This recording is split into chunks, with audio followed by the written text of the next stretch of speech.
Bien, amigos, tenemos dos famosas neumólogas. La neumología, decíamos en la pausa que no conocíamos exactamente cuál era la razón. Nos hubiera gustado que el doctor Hanna estuviera aquí, por la que no ha sido una especialidad bien ponderada. Generalmente el cardiólogo se pavonea, son los que siempre están de moda, pero el neumólogo siempre ha hecho su trabajo. Parece ser que el origen estuvo en la tuberculosis. Como el neumólogo era que veía las tuberculosis, entonces esa fue una especialidad como que se bailaba con una mano en el pecho. Deje a esa gente tranquila. Al punto de que casi siempre los neumólogos estaban asignados a zonas de aislamiento. Los hospitales siempre tenían una zona de aislamiento y se lo encargaban a los neumólogos. Y tenían que cargarle también las enfermedades infecciosas, a pesar de que solamente tenían que ver o debieron de ver las tuberculosis. Hoy, como el COVID ha afectado tanto al pulmón, entonces renace el prestigio que siempre debieron tener los neumólogos. Nosotros tenemos dos distinguidas neumólogas, Yunesi Domínguez y nuestra querida Evangelina Soler, que son neumólogas, y nosotros no vamos a tratar solamente el tema del COVID, sino uno de los efectos, de los posibles efectos que produce esa enfermedad, y es la enfermedad pulmonar obstructiva crónica. Le damos la bienvenida a la doctora Domínguez y a la doctora Soler y comenzamos con la definición de lo que es enfermedad pulmonar obstructiva crónica, EPOC. Doctora, gracias por estar aquí. Gracias por la invitación. Doctora, defínanos la enfermedad obstructiva. ¿En qué consiste? Primero es crónica, ¿verdad? Sí. Mira, las enfermedades obstructivas crónicas son las entidades que agrupan lo que es la bronquitis crónica y el enfisema. Y son enfermedades producto del hábito tabáquico y de lo que es la exposición a agentes biomasa, como ocurre en las señoras que producen su combustión para cocinar con leña en recinto cerrado. Recientemente, o no tan reciente, hace aproximadamente unos 25 años, que se comenzó a descubrir que el cocinar dentro de recintos cerrados, hornear, otra condición es la calefacción, también produce ese efecto en el pulmón que produce el tabaco. Entonces, estas dos entidades, que se les llamó en su inicio enfermedad pulmonar obstructiva crónica, pero hay un gran movimiento a que no se llame enfermedad, sino un síndrome, porque produce una serie de eventos en el organismo que merece la pena llamarle un síndrome. Afecta no tan solo el pulmón, afecta el corazón, afecta los vasos. Pero esa es una enfermedad que ya se ve no como efecto de otra cosa, sino ya en sí se trata como una enfermedad, una unidad nosológica específica. Claro. Así se trata.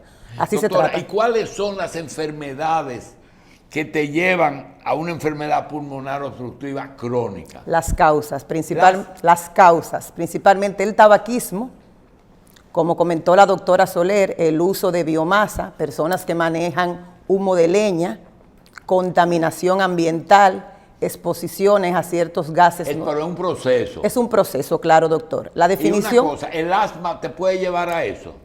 Bueno, el asma se sacó dentro de englobar lo que es enfermedad pulmonar obstructiva crónica. La tuberculosis. La tuberculosis, por las secuelas que produce, por las secuelas pulmonares que produce, te puede llevar a enfermedad pulmonar obstructiva. La fibrosis del COVID. La fibrosis del COVID todavía quizás es muy prematuro. Si se llega a fibrosis. Es muy prematuro, pero el COVID deja secuelas a nivel pulmonares que probablemente en un futuro te puedan conducir a enfermedad pulmonar obstructiva crónica, pero todavía es muy prematuro para poder aseverar eso. La asbestosis, aquella famosa enfermedad que ya ha desaparecido porque quitaron los asbestos ya. Sí, esa entra dentro de otra categoría de enfermedades. Dentro que de esta es otra cosa. Exactamente. Pero está dentro del tema del medio ambiente.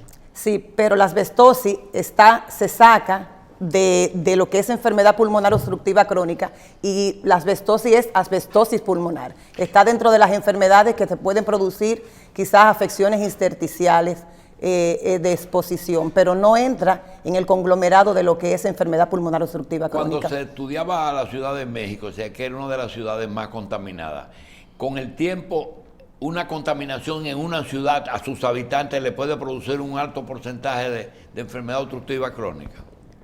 Por supuesto, doctor. De hecho, puede hacer. México tiene una de las tasas más altas de enfermedad pulmonar obstructiva crónica, producto de la contaminación. Doctora Soler, perdóname. Doctora Soler, aquí, ¿cuál es la mayor causa de ese, lo que más produce eso aquí? ¿Cuál es? Mira, lo que la doctora Yunesi decía, hay un grupo de enfermedades que están englobadas en lo que son las enfermedades obstructivas crónicas. En nuestro país, la principal causa de enfermedad obstructiva crónica es el hábito tabáquico, aunque no se fuma tanto como en otros lugares como España y otros lugares, inclusive Centroamérica. La principal causa de enfermedad obstructiva crónica es el hábito tabáquico. Y a pesar de que no se ha estudiado bien, pero también hay un gran componente de esas madres, de esas mujeres que cocinan en recinto cerrado con la leña. No está bien establecido, eso se comenzó a hablar en Colombia precisamente, aquí no hay una data. Y hay tanta gente de leña, ¿eh? Sí. Hay muchas casas. Te digo, nosotros estamos aquí esta mañana precisamente para motivar que se identifiquen esos pacientes con enfermedad obstructiva crónica, que se haga una verdadera estadística, que se registren esos pacientes, porque esa cantidad de pacientes que llega a los hospitales día a día produce un alto consumo de lo que es el presupuesto de cada hospital, porque son pacientes con una estada de más de 5 días, cuando llegan con exacerbaciones pulmonares, que por lo regular pueden ser exacerbaciones infecciosas, son pacientes que tienen un consumo importante de lo que es la economía de cualquier presupuesto hospitalario. Usted decía que el interés de ustedes es que eso se dosifique, es decir, pero mira, acaban de darnos cifras de que somos el 7º en consumo de alcohol.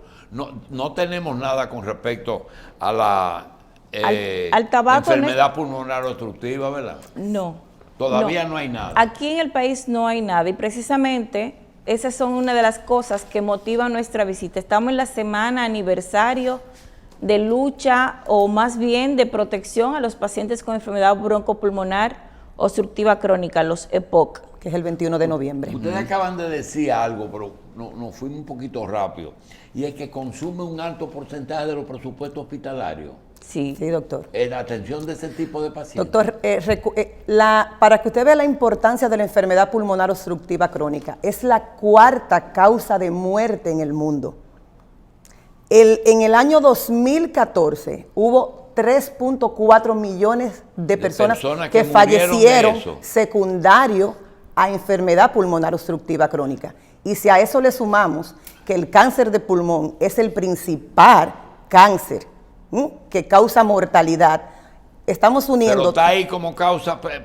El cáncer de pulmón es el principal cáncer que afecta, que tiene la mayor mortalidad, por encima del cáncer de mama. Y si a eso sumamos... El pulmón. Sí, pulmón, doctor. Más que el colon. Más que el colon. Y más que el y seno. Más que mama. Y más que mama. Así es.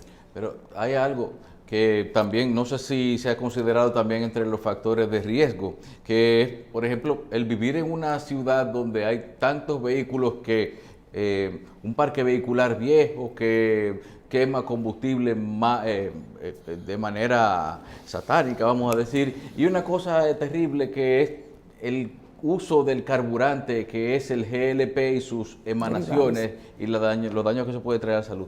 Esas son cosas también que deben medirse para tomar en cuenta lo que es el impacto en lo que es la salud de los pulmones de la gente. Claro, claro. Mira lo que pasó hace unos meses. Y hay pacientes que pueden estar yendo a consulta precisamente por exposición continua a emanaciones. Mira lo que pasó con la humareda de Duquesa. La humareda de Duquesa ocurrió justo cuando estábamos a mitad del confinamiento. En mi caso en particular, yo tuve que comenzar a dar consulta antes de tiempo porque se exacerbaron todos los pacientes con enfermedad obstructiva crónica que temían no salir, o sea, que no querían salir por el COVID, comenzaron a salir de sus casas buscando ayuda hospitalaria, buscando consulta a las emergencias con procesos neumónicos, con exacerbaciones de broncoespasmo, precisamente por la humareda de Duquesa. Claro que tiene un impacto.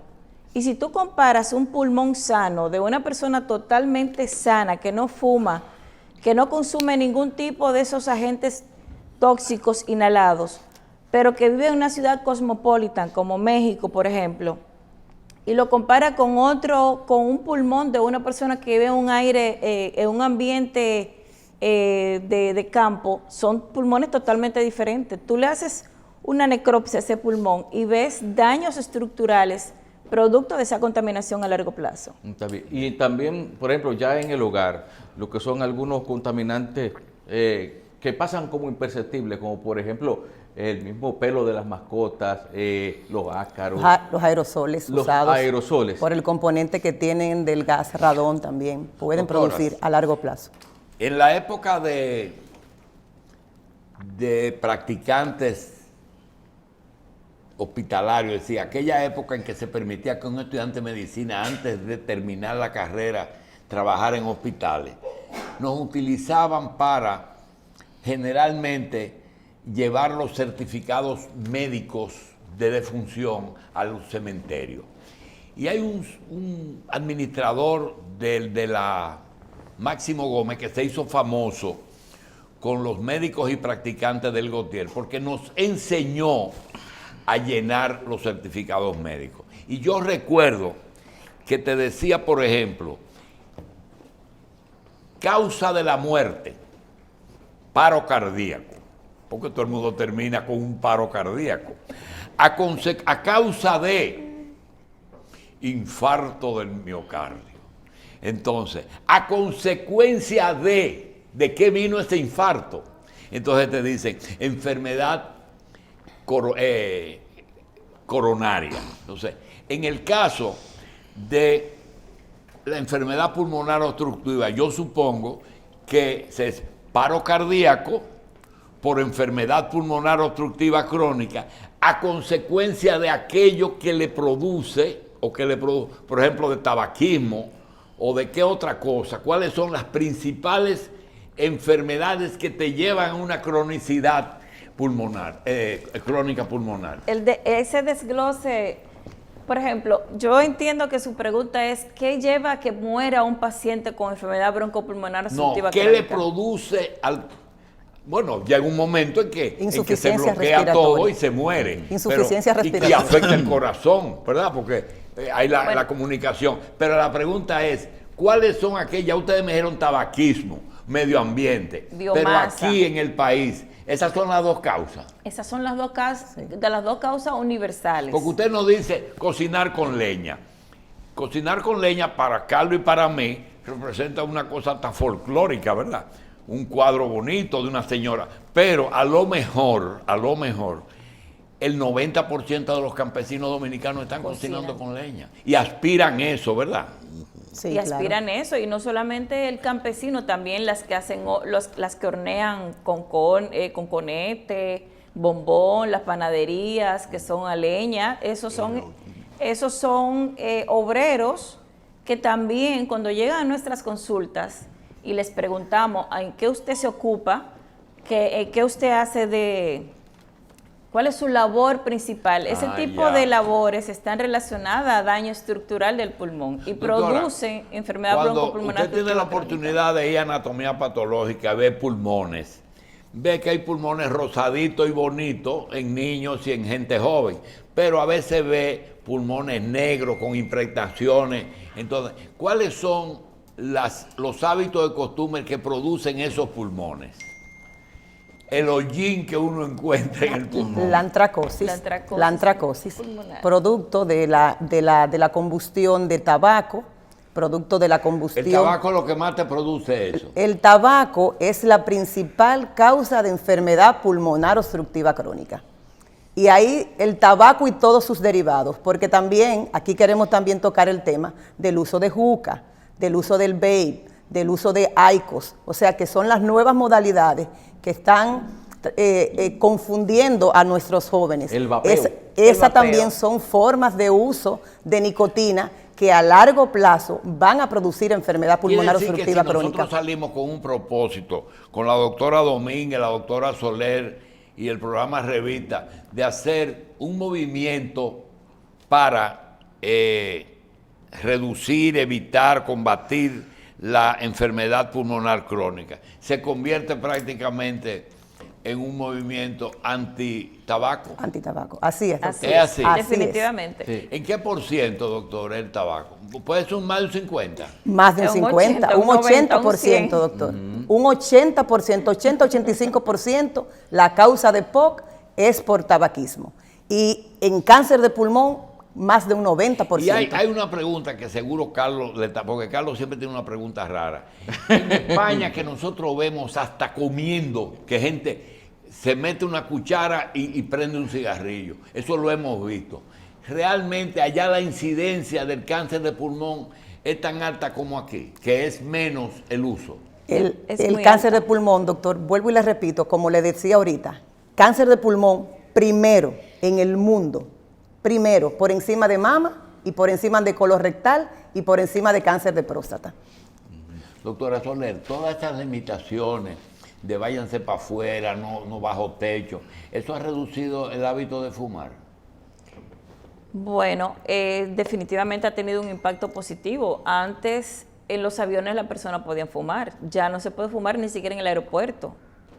Claro que ha tenido un impacto, se ha reducido comparado con la década de los 70 y de los 80, se ha reducido.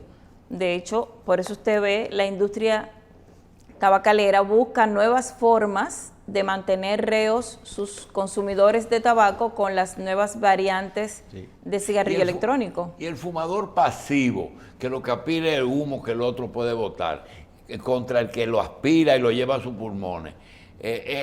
¿Tiene que tomar medidas o eso es un decir? No, es muy cierto. La corriente lateral de un fumador pasivo lleva más sustancias broncogénicas que el que la inhala directamente. O sea, se ha estudiado que quien cohabita con un fumador permanentemente tiene más riesgo de que le llegue a sus pulmones y a su organismo sustancias broncogénicas. Y cuando digo sustancias broncogénicas, son esas sustancias que a la larga van a ir desarrollando cambios celulares y son la fase inicial de lo que es el cáncer de pulmón.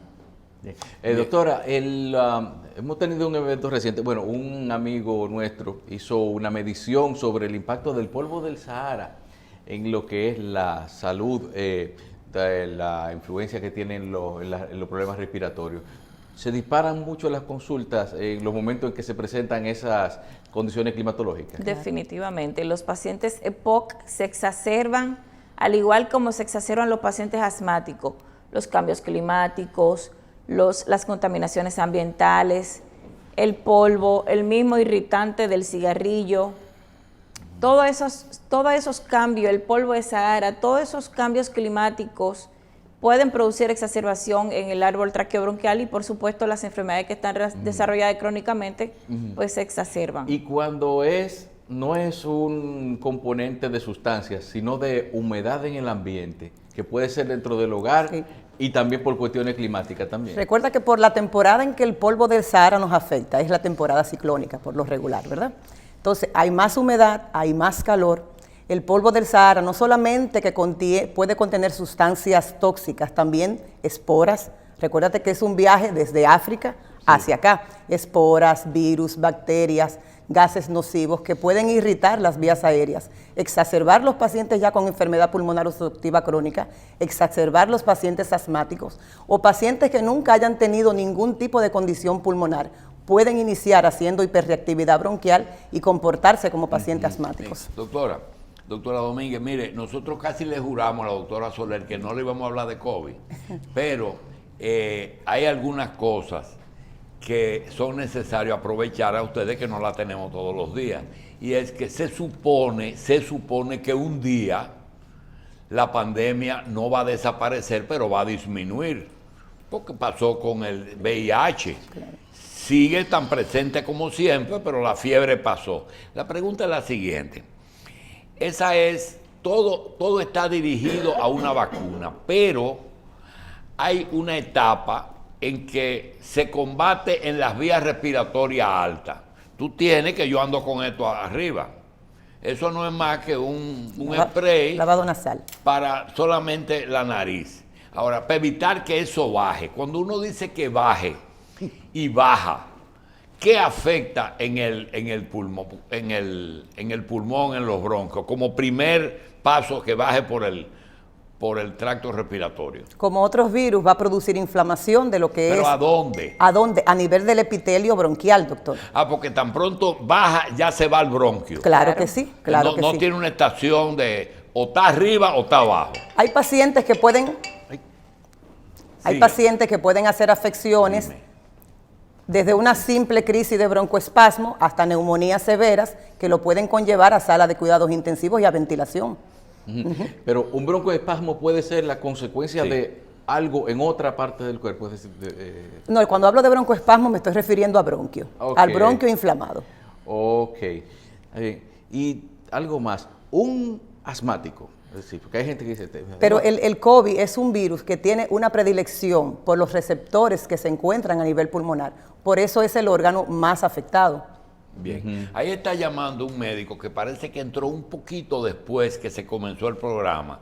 Y le queremos repetir a ese médico que llamó que silicosis, asbestosis, todas esas enfermedades ocupacionales, decía la doctora Domínguez, que están clasificadas en otro sector, ¿verdad? Enfermedades restrictivas del pulmón. ¿Perdón? El pulmón tiene dos tipos de enfermedades desde el punto de vista funcional, que son las enfermedades obstructivas, en la cual está el asma, el EPOC, entiéndase bronquitis crónica y enfisema. Y están las enfermedades restrictivas, donde el problema para el paciente es que el aire no puede entrar. Y aquí está la asbestosis, como usted mencionó, la silicosis, la antracosis, las enfermedades que tienen que ver todo en sentido general con lo que es la ocupación. Está la mucoviscinosis, todo ese tipo de enfermedades relacionadas con el algodón, con el textil, con todo lo que se mueve en el ambiente y en el extracto ocupacional. Pero es una línea muy fina, doctora. Cuando usted me mandaba a hacer algo para medir si tenía fibrosis o no, esa línea tiene que ver con lo que usted está hablando ahora o eso es otra cosa, en un COVID digo, si hay fibrosis o no.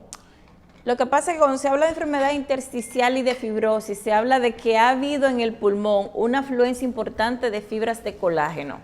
Entonces, en el caso del COVID, cuando el COVID viene y afecta... ¿Qué son fibras del colágeno? Las fibras de colágeno son estructuras que sostienen todo el estroma del tejido. Por ejemplo, la piel tiene colágeno. Para que la piel se vea tersa, es porque tiene varios tipos de colágeno y el pulmón es un órgano donde el colágeno está muy presente. Entonces, hay enfermedades donde se promueve la producción de colágeno y por eso la afecta. En el COVID, como el COVID afecta el intersticio del pulmón, pues esa inflamación crónica va aumentando lo que son las fibras de colágeno y esa fibrosis que se ve en algunos pacientes, como dice la doctora Domínguez, aún es extemporáneo hablar de incidencia, de prevalencia, de qué va a pasar con esos pacientes, porque aún no ha habido tiempo de que se estudien correctamente, pero se postula que probablemente muchos de esos pacientes van a quedar con cierto grado de restricción por la fibrosis estructural que les deja el COVID. Doctor, este invento me lo impuso usted, pero todavía yo no entendí por qué es inhalación, como inspiración y expiración. ¿Por qué es en la inspiración el que tiene valor esto y no en la expiración. Por el esfuerzo. Lo que queremos, cuando nosotros mandamos a un paciente a hacer ese tipo de ejercicio, es precisamente ejecutar un esfuerzo en el pulmón. Y eso hace que las secreciones fluyan, que se limpie, que se movilice y todo lo demás. La inspiración. Es crear un cambio de presión. Crear un cambio de presión. ¿Y hasta dónde es que tienen que llegar? Bueno, hay que tratar las tres, Subirlas. pero la tercera no es fácil. El que tuvo COVID. ¿Cuál es la diferencia entre la...? El doctor diciendo aquí cómo le fue, mira. Yo no Sí, sí. No, pero, ¿qué es lo que mide el espirómetro? ¿Cómo que se El llama? espirómetro. Inspirómetro. Inspirómetro. Ese es el inspirómetro. Es Y inspirómetro. eso es para hacer ejercicios respiratorios, para evitar atelectasias. O sea, que segmentos del pulmón puedan colapsar. Y uno que Doctor, tira un grafiquito impreso. Ese es importante y muy buena Qué buena pregunta. pregunta. ¿Cuál, eh? La espirometría. Espirometría. La espirometría viene siendo en los neumólogos como es el electrocardiógrafo en Al los cardiólogo. cardiólogos. El diagnóstico de enfermedad pulmonar obstructiva Es el crónica espirómetro que te lo da. tiene que Claro. estar a la mano de una espirometría. O sea, tenemos que hacer a todo paciente que vamos a diagnosticar enfermedad pulmonar obstructiva crónica una espirometría.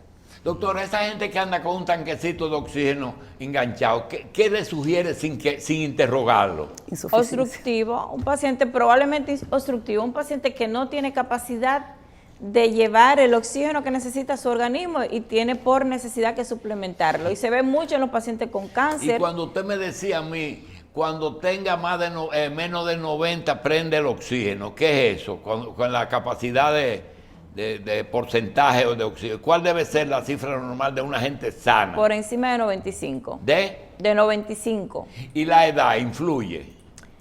Bueno, la edad no necesariamente influye en lo que es la oxigenación medida a través de la parte digital. Debe de estar por encima de 95 en todas las personas.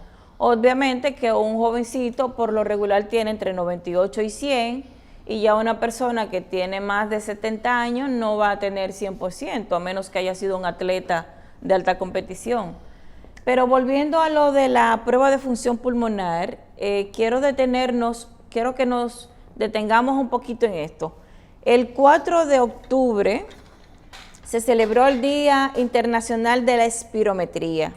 Ah, porque tiene un día. Es tan importante, como dice la doctora Yunesi Domínguez, tiene un día por su relevancia.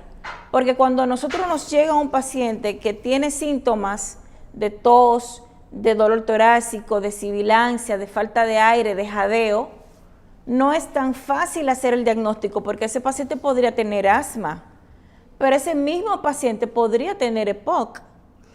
Entonces el método diagnóstico es precisamente la espirometría. Entonces por eso se le dedica un día, porque como dice la doctora Yunesi, para el cardiólogo el electrocardiógrafo, pero para el neumólogo El espirómetro. hay hospitales que no tienen espirómetro. Y nosotras dos estamos aquí llamando la atención a las autoridades porque queremos que se legisle en favor de los pacientes con enfermedades obstructivas crónicas. No hay espirómetro en los hospitales. Y ya nosotros hemos hecho algunos acercamientos. Por ejemplo, hicimos la visita a nuestro querido Santiago Jacín en Senasa y tenemos una visita pendiente con el doctor Mario Lama para invitarles a darle la importancia que tienen estos pacientes y cómo impactan al sistema de salud cada vez que un paciente de estos se enferma, los días que consume en Doctora, sala. pero este es el momento porque ustedes están de moda. El ministro y el viceministro Sí. son una Bueno, Neumólogos. pues ya tenemos, sí, a propósito de eso, de Dime. que estamos de moda y de que tenemos una gestión que es amigable, pues ya hemos hecho un acercamiento también con el Ministerio de Salud Pública y no estoy tal vez totalmente autorizada para decir, pero hay grandes adelantos en favor de estos pacientes porque van a ser incluidos, el asma y EPOC van a ser incluidos dentro del renglón de enfermedades crónicas no infecciosas. Pero no hay broncoscopio tampoco en los hospitales. Bueno, el Hospital Salvador Begotier, que es de donde nosotras ambas somos egresadas, tiene broncoscopio. Tiene, pero sí, la, pero aspi- usted me está hablando de un hospital. la aspiración es que cada Entonces, hospital... si no hay espirómetro, si no hay broncoscopio, Claro. y si tenemos 2 neumólogos mandando en la salud, yo creo que es el chance Pero ahora. es como usted dice, doctor Jacín, yo creo que ahora estamos los neumólogos, estamos de moda y estamos en el mejor momento. El ministro neumólogo, la viceministra también neumóloga, y como dice la doctora Soler, estamos haciendo grandes avances en primero, en que cada hospital pueda tener un espirómetro para hacer diagnósticos certeros y sobre todo que la medicación del paciente asmático y del paciente con enfermedad pulmonar obstructiva crónica, el paciente pueda tener acceso a la medicación, porque ahora mismo en las boticas populares, en las farmacias del pueblo, como se llaman, no hay medicación. Yo creo Pero que, ya estamos haciendo grandes avances con eso. yo creo que nosotros tenemos que hacer más frecuente la visita de las doctoras Domínguez y Soler, porque la cantidad de preguntas, nos están preguntando hasta de los olores, si hay olores que hay sustancias que producen olores y si ese olor puede hacer daño. No, Claro, que, si, claro. que Claro. si el olor es una advertencia de que se está ante una sustancia nociva Claro. para la salud pulmonar. Claro, mira, hay muchos casos que llegan a nuestras consultas y a las emergencias aún más de pacientes que inhalan combinaciones de cloro con ácido muriático, por Ay. ejemplo. Eso produce una neumonitis química, una inflamación tan severa que el paciente muchas veces termina en un ventilador. De tan importante el grado de inflamación que produce. Una Y hay mezcla pacientes- de ácido muriático. La gente enferma con la limpieza, así. Y ahora con el asunto del COVID, se ha visto que muchas personas por estar utilizando el Aerosoles para aerosoles limpieza. para limpieza, presentan exacerbaciones del asma. Bien, ¿tenemos menos tuberculosis o tenemos mayores vías de diagnóstico? La doctora Domínguez es experta en tuberculosis. Tenemos menos tuberculosis, doctor. Menos. En el país ha disminuido la cantidad de pacientes tuberculosos. Yo entré a trabajar al programa de tuberculosis en el año 2017. Teníamos una detección de 135 por cada 100.000 habitantes ¿En qué hospital? en el Juan Pablo Pina, en el Hospital Juan Pablo Pina. San Cristóbal hay zonas de tuberculosis No, aquí. lo que pasa es que yo estaba en el Hospital Juan Pablo Pina, porque aquí, quizás es una primicia que no se sabe, Seguro. fue uno de los primeros países que comenzamos a manejar la multidrogoresistencia.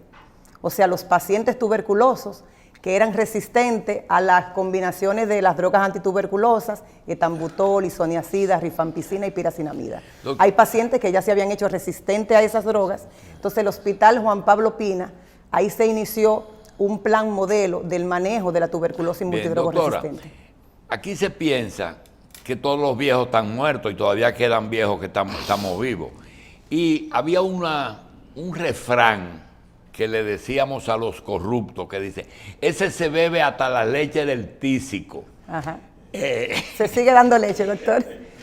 Se sigue dando cada vez. Tisis era tuberculosis. Sí, sí. La leche, ¿qué tenía que ver? La alimentación. La alimentación. Se le daba, Claro. todavía es así, cuando el paciente va a buscar sus drogas antituberculosas, porque el paciente tiene que ir día por día a buscar los medicamentos, se le da una leche con una proteína, con una avena, ya. se le da. Y la cirugía de la lobectomía todavía existe, de que le sacan un pedazo del pulmón. Todavía hay casos, por ejemplo, las hemoptisis masivas, cuando están localizadas en algunos segmentos, sí está indicada la cirugía. Pero las personas que trabajan, por ejemplo, con materiales relacionados al plomo, que en algunos sitios le dan leche, es decir, es que el consumir la leche le crea algunos cierta capacidad de resistencia a las personas que tienen contacto con materiales que pueden ser peligrosos. Mira, eso no te lo podría O responder. podría combatir algunas infecciones pulmonares. A veces son cosas folclóricas. Tiene un poquito de folclore. Pero la leche, en el caso de los pacientes con tuberculosis, es por el hecho de que te aporta proteínas. Como Y los suplemento. pacientes De que tiene de todo. Los Como pacientes con suplemento. tuberculosis, muchas de las condiciones que tienen y por lo cual desarrollan la enfermedad es porque están bajo en proteína o tienen una condición debilitante, porque el bacilo de Koch tiene la particularidad de que es oportunista, entonces se aprovecha de los cuerpos debilitados. Antes eran pobres, pero ahora le puede afectar a cualquiera. Sí, puede afectar a cualquiera, pero definitivamente, doctor, la tuberculosis es una enfermedad que va muy de mano con los niveles de pobreza. Bien. Claro que Doctora, si nosotros iniciamos una campaña para evitar o para combatir la enfermedad pulmonar obstructiva crónica, EPOC, ¿procede más usar ese nombre o es mejor hacer una campaña contra el tabaco? Claro, definitivamente. Es mejor hacer una campaña contra el tabaco porque si usted tiene menos consumidores, pues a futuro tendrá menos pacientes con enfermedad broncopulmonar obstructiva crónica. Eso definitivamente es así. No. Pero ahora que ya tenemos los enfermos, tenemos que luchar para que ellos puedan tener sus medicamentos de manera adecuada, que se identifiquen dónde están, que se le haga su diagnóstico de manera apropiada. Y si el sistema es inteligente, el sistema ha de entender el costo que tiene un paciente de esto para una sala de emergencia y para una hospitalización. Hay hospitales del Estado que están dedicados, que son hospitales COVID, por ejemplo, el Marcelino está... La pregunta es que cuando esto pase, ¿los neumólogos se quedan sin trabajo o ustedes van a seguir trabajando? Porque perdón, no, es una broma. ¿Qué porcentaje de los pacientes que ustedes están viendo es COVID? ¿Puede ser un 50? Ahora mismo yo tengo más de un 50 de pacientes Pero eso COVID. es usted. Yo pudiera decir ¿verdad? que en mi consulta puede ser que un 30% de los pacientes son COVID. Y la pregunta del millón. El mundo entero está dando algunos casos de reinfección. Sin embargo, nosotros aquí estamos dando localmente más que en el mundo entero. ¿Eso es verdad o eso es una sensación del que la tuvo, que cree que le volvió?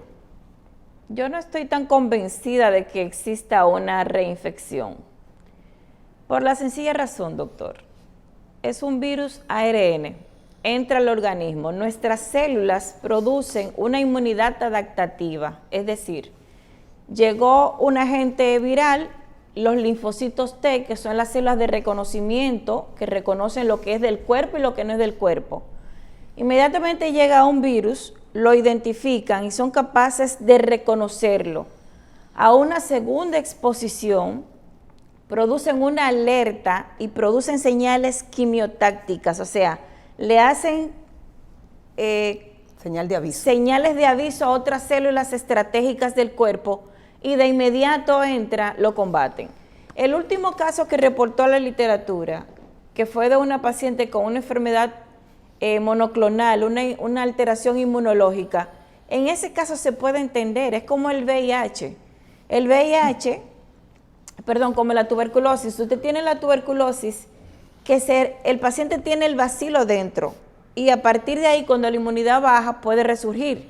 En algunos casos de tuberculosis se habla de una reinfección exógena, que entra otro bacilo de fuera, pero es solamente cuando la inmunidad está muy deteriorada. En los pacientes con COVID, si el paciente está muy deteriorado la inmunidad, podría venir un nuevo virus externo. Una nueva cepa. Una nueva cepa para producir pero estragos. No el mismo. Bien. Pero no el mismo. Doctora, una persona sospecha COVID, se hace la prueba y da positivo. Después aparece otro laboratorio que hace una prueba de que si tiene o no defensa. Es así. De anticuerpos. ¿Cómo La prueba de anticuerpos? De anticuerpos. Que te marca IgG, IgM. IgM te habla de enfermedad activa, IgG de enfermedad pasada.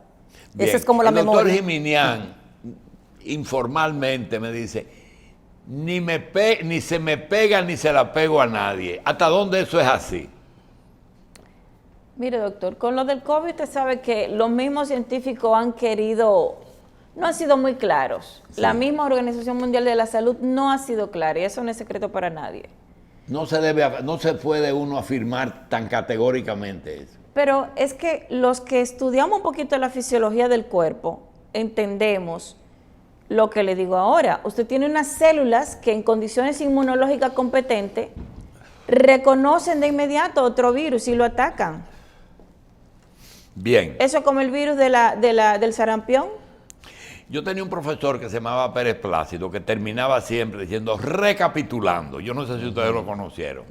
La pregunta es, recapitulando. A salud pública, ustedes le piden que los centros de salud tengan Espirómetros, que las farmacias del pueblo sean dotadas de medicación para estos pacientes, de medicamentos inhalados para estos pacientes, que estos pacientes cuando lleguen al final de la enfermedad, que probablemente puedan necesitar oxígeno suplementario, puedan tener acceso a tener oxígeno suplementario en su casa y, ¿por qué no?, aspirar también a que puedan tener o ser incorporados a rehabilitación pulmonar. Eso es al gobierno, es decir, al médico no neumólogo. Que debemos de pensar más en enfermedad pulmonar obstructiva que piensen en eso. Sí, doctor, hay un ¿Y subdiagnóstico. qué Es uno de los problemas Hay que un hay, que a veces- subdiagnóstico muy grande, un subdiagnóstico, o sea, tanto minimizado por los médicos, también minimizado por la población. Los médicos no piensan en enfermedad pulmonar obstructiva que crónica. piensen en eso. Como Exacto. Tercero, al paciente, además de que no fume, ¿qué otra recomendación? Bueno, Al alimentarse. paciente sano, doctora. Además de que no fume, que se mantenga un ambiente saludable, alimentándose correctamente, que se ejercite, son muy importantes los ejercicios, y el no consumir azúcares, el no consumir grasas, mantener un estilo de vida Doctora, hay saludable. una empresa amiga que tiene un nombre medio raro, que coloca medidores de contaminación en diferentes barrios y ha tenido buenos resultados. Una persona, no paciente, que quiera conocer la pureza del medio en que trabaja, en que vive, en el barrio, y que aparentemente, usted sabe que hay la Micropartículas. sí, uno a lo mejor cree que aquí está completamente libre de todo y a lo mejor hay muchísimas. ¿Realmente hay algún método que la persona pueda determinar si su ambiente es sano? Hay compañías que hacen muestreo gabimétrico. De hecho, las empresas donde ya se reconoce que trabajan con materiales que pueden dañar la salud, no tan solo del centro donde están ubicadas, sino también en el área, se hace muestreo gabimétrico de ese aire contaminado, de esas partículas que pueden dañar la salud y que inclusive no solamente, reitero, no solamente en el específico lugar, sino que tiene un alcance mucho más lejos. Bien, el pulmón es el lugar de intercambio del medio ambiente con la sangre. En el alvéolo es que ocurre el cambio y por eso es importante. La pregunta final a las doctoras es si hay otros medios de comunicación con el medio ambiente que afecte el sistema respiratorio. Por ejemplo, el agua, la comida, la alimentación, o ese es un mundo aparte. En cuanto a sustancias que lleguen directas al pulmón, bueno, respiramos. pues al pulmón llega el aire con toda su contaminación, pero también por la sangre pueden llegar agentes infecciosos. Por ejemplo, una persona tiene una herida de piel, esas heridas se pueden contaminar y llegar al torrente sanguíneo y a partir de ahí pues puede llegar al pulmón. El estafilococo, que es muy frecuente que produzca... Pero ese ya es por vía de sangre. Por vía Lo sanguínea. que pasa es lo siguiente, doctora. Nosotros tenemos la experiencia de que el cuerpo extraño es lo único que no es aire que puede meterse en una vía respiratoria. Se llama cuerpo extraño, hay que traerlo. La pregunta es, como hay una zona común entre lo que se llama la orofaringe, en el sistema respiratorio y en el digestivo, ahí puede algo influir allá. Claro. La Mire, broncoaspiraciones. Las personas durante el sueño, la mayoría de personas broncoaspiran. Se estima que más de un 50% de las personas durante el sueño producen microaspiración del contenido de las vías aéreas superiores. Saliva o... Secreción de vías aéreas superiores, mucosidad, gástrico. jugo gástrico. Entonces, muchas de las neumonías que se producen por esas microaspiraciones. Y por eso es que usted ve que el Streptococcus pneumoniae, que es un agente que vive en esta zona desde la nariz a todo la orofaringe, es el agente causal número 1 y se estima que es por esa razón. Bien. Por la microaspiración. Edad, sexo, y profesión de la EPOC, ¿cuál es? ¿En niños puede existir? Pero es congénito. Por deficiencia de alguna... no es normal. No es normal. ¿Cuál es la edad en que deben de comenzar? 40 a 65 años. ¿De? Desde los 40 a los 65 años puede iniciar el EPOC. Bien. La profesión también, ¿verdad? Ser mujer también. Ah, en mujer. También. Más que en hombre. Suele ser más agresivo. Un atrapamiento de aire. No sé qué nombre médico tienen, pero es ¿Un como qué? atrapamiento. Atrapamiento de aire. Eso se llama Eso así. eso es lo que se ve en la radiografía, que yo me imagino, doctor Jacín, que usted sabe que se veía, cuando uno veía la radiografía, que se veían atrapamiento de aire y ese corazoncito en forma de gota, que es por la hiperinsuflación que sufre el pulmón. Bien. Fluoroscopía, radiografía, tomografía. ¿Son necesarias siempre la tomografía o tú tienes información con las dos primeras? Radiografía, pero la tomografía creo que es el gol estándar de las pruebas. La radiografía. La tomografía. Ah, la tomo. Porque nos sirve para hacer diagnósticos diferenciales con otras entidades. Pero doctor. teníamos diagnóstico antes de la tomo. Bueno, doctor, pero usted me preguntó, La más accesible es la radiografía. La radiografía es lo más accesible porque está en cualquier lugar. Ahora, de preferir. En porcentaje, doctora, en porcentaje. ¿Qué información tú tienes de una radiografía que la puedes obtener por ahí sin la tomo? Eso es muy variable, eso depende del quien está viendo la radiografía. En y una de radiografía, la calidad de la radiografía. No hay que imaginarse. No, en una radiografía yo puedo ver en un paciente EPOC hiperinsuflación, Está bien. corazoncito en forma de gota, que es característico en los pacientes con EPOC, pero una tomografía, como les decía, me hace poder ver más y hacer diagnósticos diferenciales con otras entidades. La resonancia ustedes no la usan. No, pulmón no. Pulmón no es por pulmón encima. no, ¿verdad? La vacunación, doctor, que no quería que pasar vacunación de influenza y vacunación de neumonía.